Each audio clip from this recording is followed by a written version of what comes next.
We've talked a lot about how Jaxson Robinson could be Kentucky's most valuable player, but could the MVP actually be in Kentucky's front court?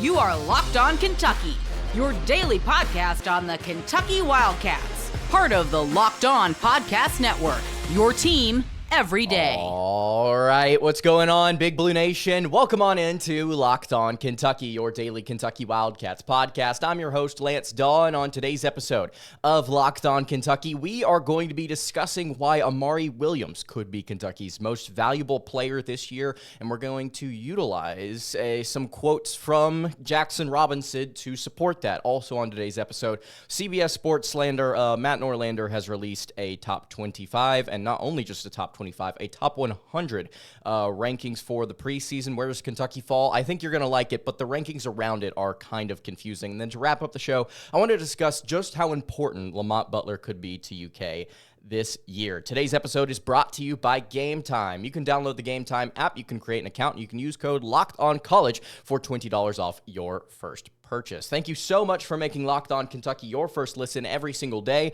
Want to remind everyone out there that we are free and available on all platforms. And if you are watching on YouTube, I would greatly appreciate it if you subscribe to the show. And if you are listening on podcast, I would also appreciate it if you subscribed there as well. All right, let's go ahead and get into it. I believe that Kentucky basketball's MVP could very well be Jaxson Robinson. Could be Kobe Brea, could be somebody like Otega Owe or Andrew Carr, but I think there's an extremely, and I mean extremely strong case that Amari Williams, starting center for the Wildcats, could be the MVP. Came over from Drexel this offseason, was a three-time Defensive Player of the Year in that conference, excellent player on both sides of the ball, but Mark Pope brought him in for a very specific reason. Obviously, there's the defense, there's the ability to grab boards, but it's the passing that Mark Pope was really impressed with, and Jaxson Robinson was asked about Amari Williams and spoke about just how important he could be to Kentucky this upcoming season. So here is Kentucky's Jaxson Robinson at SEC Media Days. Check it out. PG and Amari, what have you seen out of those two guys over these last few months? A ton of growth. I mean, Amari's presence down low. I know you guys know he was Defensive Player of the Year in this conference. I think he's taking good strides in that area. And then also just offensive and defensive. Those are two areas we're going to need them a lot in, especially in a big physical league like the SEC. So, I mean, I've loved what I've seen so far. Yeah, and Amari obviously kind of moving up in conference, and you've been in the SEC before. How do you feel like he'll adjust to that level? I think it'll be just fine. I mean, we have great players on our team, and we battle it out every day in practice. So I think he's getting great reps right now, and it's just a matter of getting it in front of the crowd. And then the passing aspect of it, what have you seen out of both of those guys in that kind of unique role that Pope does? I mean, Amari can pass the rock. There's a lot of passes that I don't think a lot of guards can make that he makes. So, I mean, he's almost like our point guard, our second point guard. So it's been amazing just to see his progress throughout the summer and leading up to this year. And then how much fun is it to play in a system like that? You obviously got to play with Ali Khalifa last season. Very unique passer for a big man. Yeah. What does that kind of do for you as a player? It gives everybody confidence. Just to know that your big man's so unselfish and is looking to pass the rock, and not only the big man, but the rest of your teammates. It's just unselfish offense. That's how Coach Pope does it. And, I mean, it just gives everybody confidence. So Amari Williams as Kentucky basketball's second point guard. That's what Jaxson Robinson said that Amari Williams is essentially going to be. I don't want to downplay this. I want to completely lean into this take. Maybe this is a bit of an overreaction, but Amari Williams could very well lead this team in assists. And here's my thought process behind that. You currently have on roster two very solid point guards, in my opinion, in both Lamont Butler and then Kerr Kriisa, right?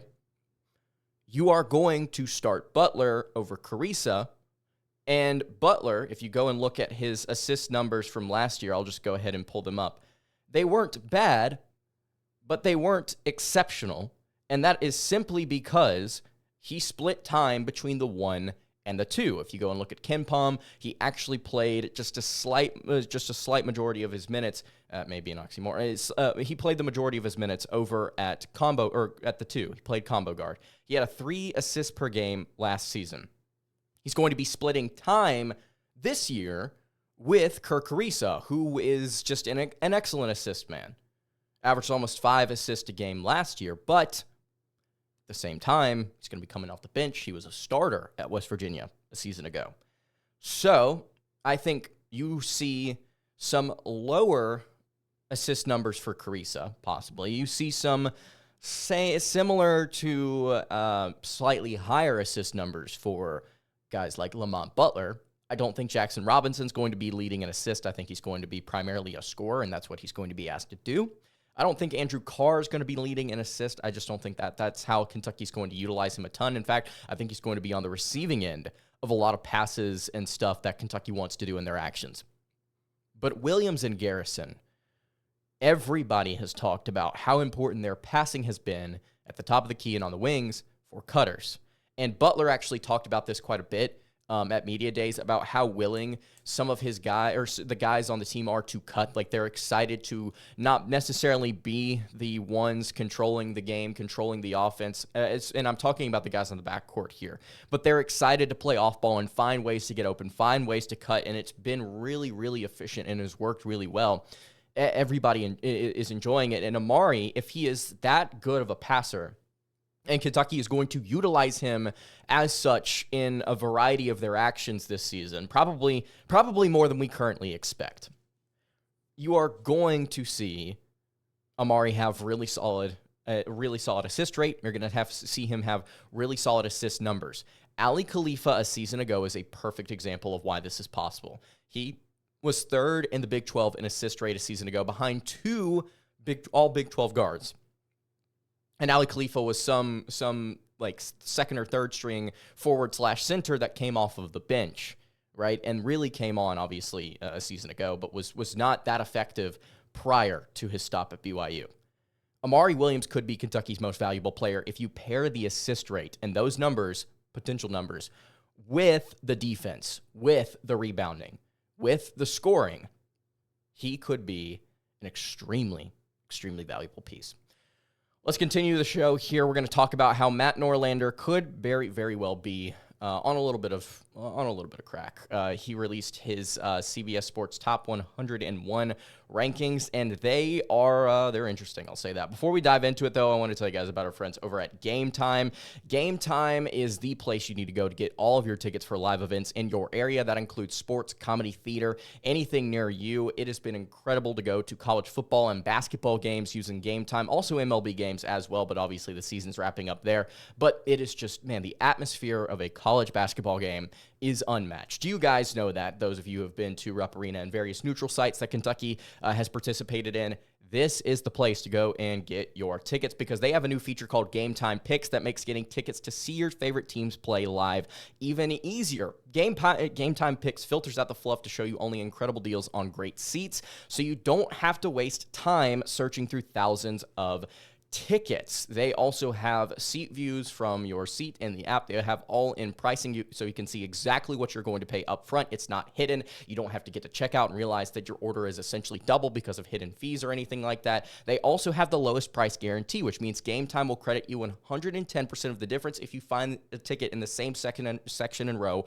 for less. Really awesome stuff from GameTime. You can take the guesswork out of buying your tickets over with GameTime Picks by downloading the GameTime app. You can create an account, and you can use code LOCKEDONCollege for $20 off your first purchase. Terms apply. Again, create an account, redeem code LOCKEDONCollege. That is LOCKEDONCOLLEGE for $20 off. Download GameTime today. Last minute tickets, lowest price, guaranteed.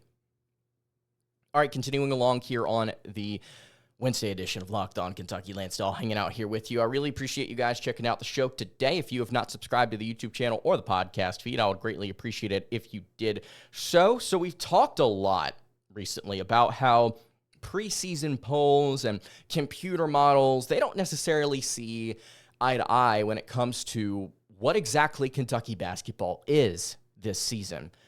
The AP poll thinks that Kentucky's the 23rd best team in America right now. That's what the writers that were selected to vote for that poll think. Two main computer models in Torvik and then Evan Mia have Kentucky 23rd and 22nd actually in their computer rankings. But KenPom, a site that I love, a site that I use a lot here when breaking down different things on the show, whether that be individual statistics for players to support arguments, or whether that be previewing matchups and seeing what the models have to think and how efficiencies could dictate games and how matchups could dictate games, all that good stuff. I love this website. They have Kentucky 42nd in their preseason rankings. And as far as I know, that's the lowest that they've ever had. And KenPom was started in 1999.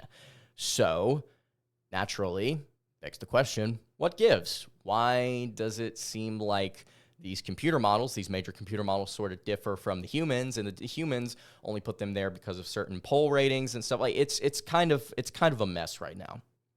Throw in CBS Sports' Matt Norlander, who released his top 101. So I am genuinely impressed with the amount of research and effort that went into this, and I do not want to discredit Matt in that regard. I feel like there's some hot takiness happening here. I don't know if it's all genuine. It may be. If it is, rock on. I'm all for giving differing takes and having different opinions as long as you can back them up and support them. Some of these I'm kind of iffy on, but if you want to go look at where Matt Norlander has the Kentucky Wildcats, he doesn't have them ranked 20th or lower. He has them inside the top 25, and he's got them at number 15. And this is what he had to say. This is going to feel refreshing for everyone. This is Matt Norlander writing here. John Calipari's time at Kentucky needed to end. He did a lot of great things there, but the program was aching for a reboot. In comes affable alum Mark Pope. What a flip this has been. Big Blue Nation went from despondent to delirious over the course of 48 hours after his hiring became public, a fan reaction reversion of the likes of which I can't ever recall. So how will the Wildcats look under the new management? Pope has seemingly assembled a 10-deep roster without holding on to a single player who was in uniform in Lexington last season. My best guess at the opening day starting five: Kirk Carissa, Lamont Butler, Andrew Carr, Jaxson Robinson, and Amari Williams. Shout out to yet another person who does not understand the starting five in the road. It doesn't matter that much, by the way. That's maybe not a critique I should make anymore. Those five combined to average 60 points last season. Pretty solid stuff. First off the bench figures to be 3-point specialist Kobe Brea, who might even play his way into the starting role. Okay, so yeah, you know what? I'm cool with this. Brea's commitment to Kentucky solidified his roster's validity as top 25 quality. Pope has also added Ainsley Almanor, Otega Owe, and Brandon Garrison. Interesting that Otega is the seventh name mentioned here in the rotation. Actually, the eighth, technically. With Garrison's long-term potential being a building block for the Pope era. Freshman Colin Chandler, Travis Perry, and Trent Noah will give the Kentucky staff a deployment that's deeper than just about any roster Calipari had at Kentucky. Notice I didn't write more talented, he says. With games against Duke, Gonzaga, and Clemson, and Ohio State in the CBS Sports Classic, the Wildcats will be tested regularly. I can't wait to see how this behemoth of a program is reborn with a vastly different personality calling the shots. I don't have any issue with that ranking whatsoever. I think you could put Kentucky somewhere between 13th and out of the top 25, and I don't think anybody would freak out over it unless they were Kentucky fans. Alabama is his preseason number one over Kansas, who he has at 3, which is really interesting to me. I currently think Kansas is the best team in the nation. I would put Alabama second, and honestly, I'd probably put UConn third over Houston just because I don't know if I trust Houston in their makeup. I would consider putting Duke third as well, who he has 5th. He's got Baylor 6th. Man, they may not play phenomenal defense, but Baylor is going to be really, really good. Norchad Omier, VJ Edgecombe. They've also got Langston Love and Jaden Nunn back. This is going to be a really, really good team. Purdue's in the top 10 here, even though I'm not sure they deserve to be. Tennessee's good. I don't know if they're top 8 good. I put them somewhere in the top 15. Gonzaga at number 9. I would probably have them higher here. North Carolina at 10. I'm cool with this at 10. They could be somewhere between, I think, 8 and 15. St. John's at 11, which you won't see St. John's ranked in some people's preseason top 25. Breaking down why he believes St. John's will be good with Rick Pitino, Kaderi Richmond, Simeon Wilcher, R.J. Lewis. They've got some really solid pieces also Some younger pieces, Zuby Ejiofor, Aaron Scott coming off the bench. This could be UConn's biggest challenger in the Big East, according to Matt Norlander. Wake Forest at number 12. That's, frankly, it's different. I'll say that. I don't know if I necessarily agree with that. I also don't know if I necessarily agree with Marquette at 13. I'd probably have them a little higher, but that's just me personally. Arizona at 14, where you'll find them in the top 10 in most rankings. Kentucky again at 15, like I mentioned. UCLA at 16. They're kind of a fringe top 25 team to begin the season, in my opinion. Creighton at 17. I think they should be higher because Kalkbrenner is good and Stephen Ashworth is a great guard.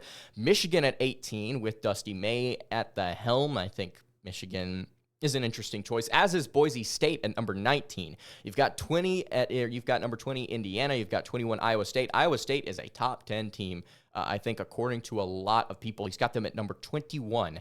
Illinois at 22, Florida at 23, Kansas State at 24, and the Hogs of Arkansas at 25, 10 spots lower than the Kentucky Wildcats. Kind of surprising that there's one main analyst out there, I should say, that thinks that Kentucky is better than Arkansas by a pretty solid margin. According to him at the very end, this team has no excuse not to be one of the 30 best in college hoops. So you see that top 25, and you're like, okay, Texas A&M's not in there, so we may be cool with that. But it's interesting, the one team that isn't in there to me, and that's a team that's currently like a consensus top 12, top 11 team. They were picked second in the SEC, and it seems like he's got bias against this team. I just wanted to point this out at the very end. Auburn is 27th. Auburn is the 27th best team. The KenPom model currently has Auburn at 4th or 3rd, if I'm not mistaken, in their preseason ratings. Most computer models agree they're like a top 5 team. AP poll has them in the top 15, top 12. 27th is crazy. And his argument is that some teams just take steps back and their schedule's tough. And also their transfer portal class was 70th in the country and second worst in the SEC. Even though Auburn brings back a majority of their production from a season ago, and the spots that they got better were actually the spots that they were terrible last year. It's very easy to see just how good this Auburn team could be alongside the likes of Alabama and Kentucky. I think that's crazy. Also, there's just a lot going on in that top 100. If you want to go check it out, it's over at CBS Sports. Kentucky at 15, not upset at it at all. It's just different. It's just nobody really seems to know what this Kentucky team is about. And I'm going to continue to say that until we get to the Kentucky Wesleyan game, which is 6 days away. It's crazy to think about. All right, I want to wrap up the show here briefly talking about just how important Lamont Butler could be to Kentucky. Before I do that, though, I want to tell you guys about our friends over at FanDuel. NFL fans, you can start the season with a big return on FanDuel. That is over at America's for number one sportsbook. So when you get a hunch in the middle of a game, you can check out the latest stats. You can view live play-by-play and so much more on the same page where you place your bets. You'll get started with $200 in bonus bets guaranteed when you place your first $5 bet. That is over at FanDuel.com. Again, get started with $200 in bonus bets guaranteed when you place your first $5 bet. That is all over at FanDuel, America's number one sportsbook. All right, wrapping up today's episode of Locked On Kentucky. So I want to just talk briefly here about Lamont Butler. So we got a chance to talk with him at SEC Media Days. By far, one of my favorite players that I've ever talked to. He's kind. He's excited about what's going on at Kentucky. And you can tell he's locked in, as are his teammates who he talked and praised throughout the entire time that he was in Birmingham. So Lamont, I think that there has been a lot of pushback. Not a lot, but enough to where I want to talk about it. There's been enough pushback this offseason on Lamont Butler, the concept of Lamont Butler, first of all, at Kentucky, second of all, as the starting point guard for UK. We'll address the second part first. This is going to be a starting lineup that may not necessarily matter a ton at the end of the day, according to Pope. Also, Pope said he's the starting point guard. Carissa said he's the starting point guard. Butler himself has said, yeah, I'm going to be the starting point guard. I don't know why this is confusing to some of you out there on social media who continue to say, no, Kirk Carissa is going to start. Literally, the coach, Carissa, and Butler himself have all said, yeah, no, he's going to be our starting point guard and our leader. And Carissa has also said he doesn't care if he comes off the bench or not. He just wants to win. Love that mentality.